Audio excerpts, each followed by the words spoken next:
Hi, everybody. We're back to offer recommendations for books, movies, music, and more that you can check out from the Carmel Clay Public Library. I'm Catherine, and I'm joined today by Susan. And this month we have some spooky suggestions for your reading. So, Susan, what have you been reading? Well, it is October, and I probably should have gone with the horror genre, but shocking to no one that knows me well, I went with a mystery instead. One of my book friends, Linda, told me about a series called The Good Girl's Guide to Murder, and I'm so glad that she did. Holly Jackson has penned this 3-part series, and it's located in our young adult section or the high school section. And just because the label says high school does not mean you should not be reading it as an adult. There's some really great reads in that high school section, so check those out. So 5 years before, Addie Bell, a high school senior, disappeared and was presumed murdered by her boyfriend, Sal Singh, who apparently committed suicide in his remorse. The police are satisfied, and the case was closed. Pippa, a senior in high school in a small town, New England town, has always remembered how kind Sal Singh was to her when she was growing up. She can't quite reconcile Sal Singh, straight-A student, Ivy League, early admit, super responsible individual, as a murderer. For her senior thesis, Pippa decides that she's going to delve back into the case and see if she can come to the same conclusion. As Pippa digs, she meets with some pushback from several corners.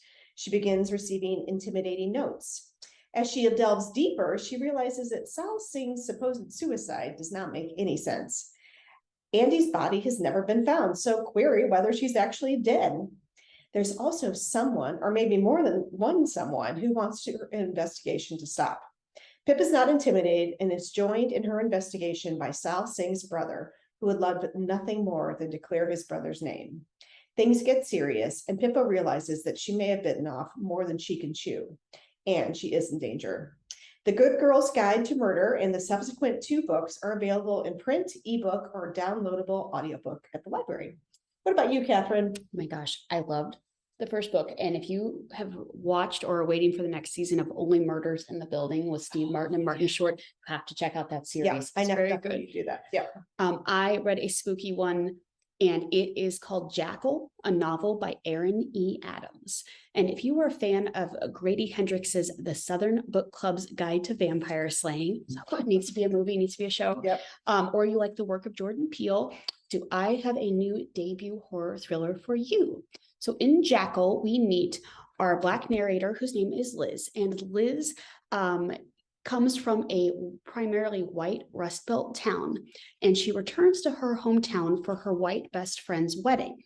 And at this wedding, her friend's daughter goes missing out in the woods. So many spooky things happen in the woods. And her friend's mixed-race daughter, Caroline, turns out is not the only person who has disappeared in these woods. And as Liz starts researching this town's history where she grew up, she notices a terrifying pattern start to emerge. She discovers years of police cover-ups in the deaths and disappearances of Black girls out in the woods. And this book was really such a strong debut book, because it makes you think about the supernatural monsters that are in this book and the human monsters that are in this book. And we are so happy to share that you can check out the Good Girl's Guide to Murder series and Jackal by visiting us in person at the main library or over at the Joyce Winter West branch. Thank you so much for joining us this month, and we will see you next time.